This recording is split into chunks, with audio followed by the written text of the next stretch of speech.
بسم اللہ الرحمن الرحیم، میں حذیفہ اشرف آسمی اور آج کی ویڈیو میں آپ کو خوش آمدید۔ ناظرین کرام، فیض حمید کیس پاکستان کی تاریخ میں پہلی بار ایسا ہوا کہ ISI کے سابق سربراہ کو کورٹ مارشل کے بعد سزا سنائی گئی۔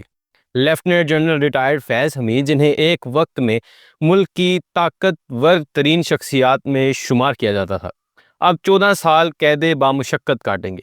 یہ فیصلہ ایک فیلڈ جنرل کورٹ مارشل نے 15 ماہ طویل کارروائی کے بعد سنایا۔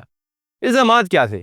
ISPR کے مطابق ان پر 4 سنگین الزامات ثابت ہوئے۔ نمبر 1، سیاسی سرگرمیوں میں مداخلت اور کردار ادا کرنا۔ ناظرین کرام، نمبر 2، آفیشل سیکرٹ ایکٹ کی خلاف ورزی، یعنی ریاستی مفادات کو نقصان پہنچانا۔ نمبر 3، اختیارات اور حکومتی وسائل کا غلط استعمال۔ نمبر 4، عام شہریوں کو نقصان پہنچانا۔ عدالت کے مطابق تمام الزامات پر شواہد مکمل اور واضح تھے۔ یہ کارروائی کیسے چلی؟ یہ کیس 12 اگست 2024 کو شروع ہوا۔ 1.5 سال تک یہ کارروائی چلی۔ عدالت نے کہا کہ تمام قانونی تقاضے پورے کیے گئے۔ فیض حمید کو اپنی مرضی کی ڈیفنس ٹیم رکھنے کا پورا حق دیا گیا اور اب انہیں فیصلے کے خلاف اپیل کرنے کا حق حاصل ہے۔ یہ فیصلہ اتنا بڑا کیوں ہے؟ پاکستان میں سیکیورٹی اداروں کا احتساب ہمیشہ ایک حساس موضوع رہا ہے، مگر پہلی بار ISI کے ایک سربراہ کو سزا سنائی گئی ہے۔ یہ اس لیے بھی اہم ہے کہ وہ ان دنوں ملک کی سیاست کے حوالے سے کئی تنازعات کا مرکز رہے ہیں۔ وزیر اطلاعات عطا تارڑ نے فیصلہ آنے کے بعد کہا، آج ایک شخص جو ریڈ لائن کراس کر گیا تھا، اسے سزا مل گئی۔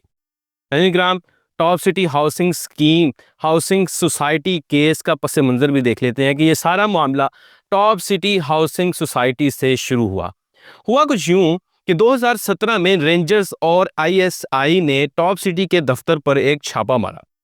ہاؤسنگ سوسائٹی کے مالک معز احمد خان نے سپریم کورٹ میں درخواست دی کہ چھاپے کے دوران 400 تولہ سونا، نقدی اور دیگر سامان مبینہ طور پر غائب ہوا۔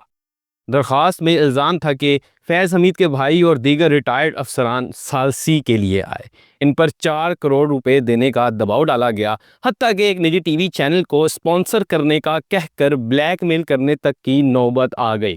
سپریم کورٹ نے معاملہ فوج کو بھیج دیا، جس کے بعد ایک میجر جنرل کی سربراہی میں تحقیقاتی کمیٹی بنی۔ تحقیقات میں سنگین بے ضابطگیاں سامنے آئیں، جس پر فیض حمید کے خلاف پاکستان آرمی ایکٹ کے تحت کارروائی شروع ہوئی۔